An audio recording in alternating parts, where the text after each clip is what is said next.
Hi friends, welcome to Telugu government job channel. మనకి నిన్న assistant loco pilot సంబంధించినటువంటి railway నుంచి ఒక షార్ట్ నోటీస్ అనేది వచ్చింది. అండ్ అందులో మీకు డీటెయిల్స్ అన్నీ కూడా మీకు నిన్న వీడియోలో చెప్పాను. ప్రజెంట్ మనకి డీటెయిల్ నోటిఫికేషన్ అనేది వచ్చింది. ఇందులో ఎగ్జామినేషన్ క్వాలిఫికేషన్ అండ్ ఆ తర్వాత వచ్చేసినంత examination pattern, syllabus and zonal wise ఎన్ని వేకెన్సీ ఉన్నాయి, వీటికి సంబంధించి పూర్తి ఇన్ఫర్మేషన్ కూడా మనకి ఈ డీటెయిల్ నోటిఫికేషన్లో ఉందన్నమాట. ఇవన్నీ కూడా మీకు ఎక్స్ప్లెయిన్ చేస్తాను. వీడియో ఎండింగ్ వరకు చూడండి. అండ్ ఎవరైతే ఫస్ట్ టైం నా ఛానల్ చూస్తున్నారో తప్పకుండా సబ్స్క్రైబ్ చేయండి. అండ్ వీడియోని షేర్ చేయడం, లైక్ చేయడం మాత్రం మర్చిపోకండి. అండ్ ఇక్కడ చూడండి, మనకి అసిస్టెంట్ లోకో పైలట్ సంబంధించినటువంటి జోనల్ వైజ్ ఎన్ని వేకెన్సీ ఉన్నాయి అనేది ఎక్స్ప్లెయిన్ చేస్తాను చూడండి. అండ్ అహ్మదాబాద్ సంబంధించినటువంటి 238 వేకెన్సీ ఉన్నాయి. అండ్ అజ్మీర్ సంబంధించి 228 వేకెన్సీ ఉన్నాయి. బెంగళూరు సంబంధించి మనకి 473 వేకెన్సీ ఉన్నాయి. భూపాల్, మధ్యప్రదేశ్ భూపాల్ సంబంధించి మనకి 219, 65 వేకెన్సీ. ఈ రెండు కలిపి మధ్యప్రదేశ్ భూపాల్కి వచ్చేసాయి అనమాట. అండ్ భువనేశ్వర్ అంటే ఒడిస్సా సంబంధించి అనమాట 280. అండ్ మనకి బిలాస్పూర్ ఇందులో వచ్చేసినైతే 124, 1192. మొత్తం మనకి బిలాస్పూర్లో చాలా హైయెస్ట్ వేకెన్సీ ఉన్నాయి అనమాట. అండ్ చండీగఢ్లో మనకి 66. చెన్నై సంబంధించి మన పక్క రాష్ట్రం చెన్నై సంబంధించి 148 వేకెన్సీ ఉన్నాయి.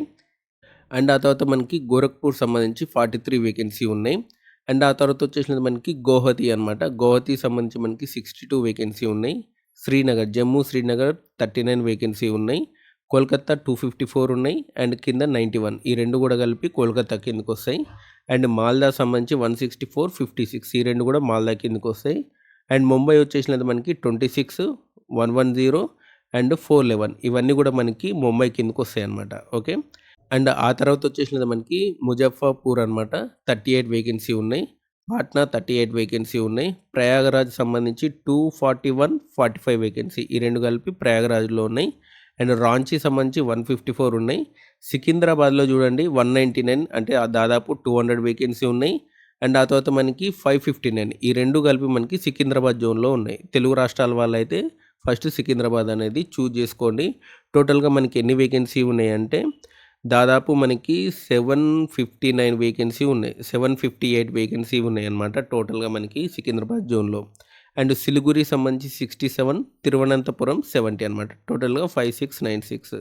అండ్ ఇక్కడ చూడండి, మనకి ఎడ్యుకేషన్ క్వాలిఫికేషన్ వచ్చేసినైతే మనకి 10+ మీరు ఐటీఐ అనేది కంప్లీట్ చేసి ఉండాలి. ఐటీఐలో మనకి fitter, electrician, instrumental mechanical and meal writer and maintenance mechanic and mechanic radio TV, electronic mechanic and mechanic motor vehicle, wiremen, tractor mechanic and ఆ తర్వాత మనకి mechanic diesel and heat engine and Turner, machinist, refrigeration and ఆ తర్వాత air condition mechanic. ఇవన్నీ కూడా మనకి 10+ ఐటీఐలో ఇవి చేసిన వాళ్ళు అప్లై చేసుకోవచ్చు. అంతేకాకుండా మీరు 10+ మీరు ఈ పైన చెప్పిన సబ్జెక్ట్స్ అన్నీ ఉన్నాయి కదా, ఈ సబ్జెక్ట్లో మీరు అప్రెంటిస్ చేసినా సరే మీరు అప్లై చేసుకోవచ్చు. అండ్ ఆ తర్వాత మనకి ఇవి కాకుండా మీరు డిప్లొమాలో mechanical, electrical, electronics, automobile engineering చేసినా సరే అప్లై చేసుకోవచ్చు.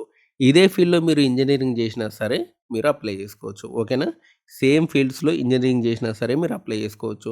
డిప్లొమా, ఇంజనీరింగ్, ఐటీఐ ఈ 3 వాళ్ళు అప్లై చేసుకోవచ్చు. ఇంటర్ వాళ్ళకి పోస్టులు అనేవి ఇవ్వలేదు. అండ్ మనకి ఎగ్జామినేషన్ ప్రాసెస్ చాలా పెద్దగా ఉందన్నమాట. ఇక్కడ చూడండి, stage 1 exam, stage 2 exam and stage 3 exam. ఇది కంప్యూటర్ బేస్డ్ యాప్టిట్యూడ్ టెస్ట్ అనమాట. And document verification and medical examination. ఈ 5 స్టేజ్లు అయిపోతేనే మీకు జాబ్ అనేది రావడం జరుగుతుందన్నమాట. Stage 1, stage 2 and computer based aptitude test, document verification, medical examination. వీటికి సంబంధించి కూడా ఎగ్జామినేషన్ ప్యాటర్న్ ఎలా ఉంటుంది, సిలబస్లో ఏమేమి సబ్జెక్టులు వస్తాయో అవి కూడా చెప్తాను చూడండి. అండ్ ఫస్ట్ మనం స్టేజ్ 1 గురించి తెలుసుకుందాం. స్టేజ్ 1లో మీకు క్లియర్గా చెప్తాను చూడండి. మీరు 1 అవర్ ఎగ్జామ్ అనేది ఉంటుంది. 75 క్వశ్చన్స్ అనేవి ఉంటాయి. అండ్ దీంట్లో నెగిటివ్ మార్కింగ్ అనేది ఉంటుంది. ఇందులో వచ్చే సబ్జెక్టులు ఏంటంటే మ్యాథమెటిక్స్, రీజనింగ్ అంటే మెంటల్ ఎబిలిటీ సంబంధించి క్వశ్చన్స్ అనేవి వస్తాయి.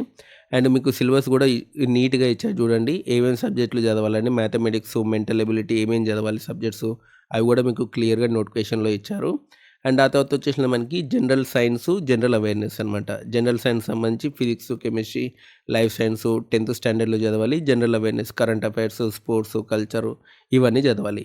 ఇదంతా కూడా మనకి స్టేజ్ 1 సంబంధించినటువంటి ఎగ్జామ్ అనమాట. దీని తర్వాత మీకు స్టేజ్ 2లో తీసుకోవడం అనేది జరుగుతుంది. ప్రతి పోస్ట్‌కి 15 మెంబర్స్‌ని స్టేజ్ 2కి తీసుకోవడం అనేది జరుగుతుందనమాట. ఓకేనా? 15 మెంబర్స్‌ని ప్రతి పోస్ట్‌కి 15 మెంబర్స్‌ని తీసుకోవడం అనేది జరుగుతుంది స్టేజ్ 2లో. స్టేజ్ 2 సంబంధించి అయితే ఇందులో మనకి పార్ట్ ఏ, పార్ట్ బి సంబంధించి 2 పార్ట్స్ ఉంటాయి. స్టేజ్ 2 సంబంధించి ఎగ్జామ్‌లో పార్ట్ ఏ, పార్ట్ బి సంబంధించి ఒకే ఎగ్జామ్ ఉంటుంది. బట్ పార్ట్ ఏ సెపరేట్ ఉంటుంది. పార్ట్ బి సంబంధించి సిలబస్ అనేది సెపరేట్ ఉంటుందనమాట. అండ్ ఇక్కడ చూడండి, పార్ట్ ఏ సంబంధించి మీకు 90 మినిట్స్ 100 క్వెషన్స్ అనేవి ఉంటాయి. అండ్ పార్ట్ బి సంబంధించి 1 అవర్ 75 క్వెషన్స్ అనేవి ఉంటాయి. టోటల్‌గా మనకి 175 క్వెషన్స్ 2½ అవర్స్ టైం అనేది ఉంటుందనమాట. ఇది స్టేజ్ 2 సంబంధించినటువంటి ఎగ్జామ్ ప్యాటర్న్. సిలబస్ అనేది కూడా కింద ఉంది చూడండి. Mathematics and general intelligence and ఆ తర్వాత వచ్చేసినాక మనకి బేసిక్ సైన్స్ ఇంజినీరింగ్ అనమాట. ఈ 3 సబ్జెక్టులు ఉంటాయి. ఓకేనా? అండ్ ఇది మనకి పార్ట్ ఏ సంబంధించినటువంటి సిలబస్. పార్ట్ బి సంబంధించి సిలబస్ వచ్చేసినట్టే మనకి సబ్జెక్ట్ నాలెడ్జ్ అనమాట. ఓకేనా? పార్ట్ ఏ సంబంధించి సిలబస్ ఇదనమాట. ఈ 3 అనమాట. Basic engineering, general intelligence, mathematics. Part B సంబంధించి సబ్జెక్ట్ నాలెడ్జ్ అనేది ఉంటుంది. అండ్ ఆ సబ్జెక్ట్ నాలెడ్జ్ సంబంధించి మీరు క్వాలిఫై అయితే సరిపోతుంది. ఇది మీకు మార్క్స్ అనేది కలవదు. సబ్జెక్ట్ అనేది క్వాలిఫై అయితే సరిపోతుందనమాట. పార్ట్ ఏ సంబంధించి మార్క్స్ మాత్రమే కలుస్తాయి. పార్ట్ బి అనేది కలవదు. మీరు క్వాలిఫైయింగ్ అవ్వాలి. 35% స్కోరింగ్ అనేది రావాలి అందరికీ. అండ్ మీకు పార్ట్ బి సంబంధించి సబ్జెక్ట్ వైజ్ మీకు క్వెషన్లు వస్తాయని చెప్పాను కదా! ఏ సబ్జెక్ట్‌కి ఏమేమి క్వెషన్లు వస్తాయో ఇక్కడ చూడండి. ఇక్కడ క్లియర్‌గా చెప్పారనమాట. అండ్ ఎలక్ట్రికల్ సంబంధించి ఈ సబ్జెక్ట్‌లో నుంచి క్వెషన్లు అనేవి వస్తాయి. అండ్ ఎలక్ట్రానిక్స్ సంబంధించి ఈ సబ్జెక్ట్‌లో నుంచి క్వెషన్లు అనేవి వస్తాయి. ఎలక్ట్రానిక్స్ సంబంధించి, మెకానికల్ సంబంధించి ఈ సబ్జెక్ట్‌లో నుంచి క్వెషన్లు అనేవి వస్తాయన్నమాట. అండ్ ఆటోమొబైల్ నుంచి ఈ సబ్జెక్ట్‌ల నుంచి క్వెషన్లు అనేవి వస్తాయి. అండ్ ఆ తర్వాత మనకి కంప్యూటర్ బేస్డ్ యాప్టిట్యూడ్ టెస్ట్ అనమాట. అండ్ మీకు పైన ఉన్నటువంటి ఈ 2 స్టేజెస్ ఎగ్జామ్స్ కూడా మీకు తెలుగులో ఉంటాయి. ఓకేనా? మీరు టెన్షన్ పడాల్సిన అవసరం లేదు. మీకు తెలుగులోనే ఎగ్జామ్ అనేది ఉంటుందన్నమాట. ఓకేనా? స్టేజ్ 1, స్టేజ్ 2 సంబంధించి. And computer based aptitude test మాత్రం మీకు హిందీ, ఇంగ్లీష్‌లోనే ఉంటుంది. ఓకే. హిందీ, ఇంగ్లీష్‌లో మాత్రమే ఉంటుంది. ఇది మాత్రం మీకు తెలుగులో ఉండదు. స్టేజ్ 1, స్టేజ్ 2 మాత్రం మీరు తెలుగులో కూడా ఎగ్జామ్ రాసుకోవచ్చు. మీకు నచ్చిన భాషలో రాసుకోవచ్చు.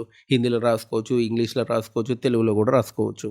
అండ్ ఆ తర్వాత కంప్యూటర్ బేస్డ్ యాప్టిట్యూడ్ టెస్ట్ అనమాట ఇది. అండ్ దీనికి సంబంధించి కూడా మీరు ఎగ్జామ్ అనేది రాయాల్సి ఉంటుంది. అండ్ మనకి దీనికైతే మాత్రం ఎలా సెలక్షన్ ఉంటుందంటే 8 మెంబర్స్‌ని మనకి ఈ స్టేజ్ 3కి తీసుకోవడం జరుగుతుందనమాట. మీకు స్టేజ్ 2 నుంచి స్టేజ్ 3కి 8 మెంబర్స్‌ని తీసుకోవడం అనేది జరుగుతుంది. అండ్ ఆ తర్వాత వచ్చేసినది మనకి దీనికి సంబంధించిన సిలబస్ మీరు తెలుసుకోవాలనుకుంటే, ఇందులో ఏం అడుగుతారనేది తెలుసుకోవాలనుకుంటే ఈ లింక్ అనేది ఓపెన్ చేయండి. ఏమేమి సబ్జెక్టుల నుంచి క్వెషన్లు అడుగుతారనేది మీరు ఈ లింక్ మీద క్లిక్ చేస్తే వస్తుందనమాట. మీరు అక్కడ ఆ సబ్జెక్ట్ చూసుకొని మీరు ప్రిపేర్ అవ్వచ్చు. అండ్ ఆ తర్వాత మనకి మెడికల్ ఎగ్జామినేషన్, డాక్యుమెంట్ వెరిఫికేషన్ అయిపోతే మీకు పోస్టింగ్ అనేది రావడం జరుగుతుంది. అండ్ మీకు 30 ఇయర్స్ వరకు కూడా అప్లై చేసుకోవచ్చు. అండ్ ఎస్సీ, ఎస్టీ వాళ్ళకి 5 ఇయర్స్ అండ్ ఓబీసీ వాళ్ళకి 3 ఇయర్స్ వరకు కూడా ఏజ్ రిలాక్సేషన్ అనేది ఉంటుంది. And SC, ST female candidates ఏమో ₹250, మిగతా వాళ్ళందరూ కూడా ₹500తోని పేమెంట్ చేసుకోవాల్సి ఉంటుంది. రేపటి నుంచి ఆన్‌లైన్ అప్లికేషన్ అనేది స్టార్ట్ అవుతుంది. అండ్ ఆ తర్వాత వచ్చేసినైతే మనకి రేపు మధ్యాహ్నం వరకులా మీకు ఆన్‌లైన్ సంబంధించినటువంటి అప్లికేషన్ వీడియో కూడా అప్లోడ్ చేశాను. అండ్ ఇదండి మనకి అసిస్టెంట్ లోకో పైలట్ సంబంధించినటువంటి పూర్తి ఇన్ఫర్మేషన్. మీకు ఈ వీడియో నచ్చితే లైక్ చేయండి, షేర్ చేయండి. మన ఛానల్ తప్పకుండా సబ్స్క్రైబ్ చేయండి. Thanks for watching.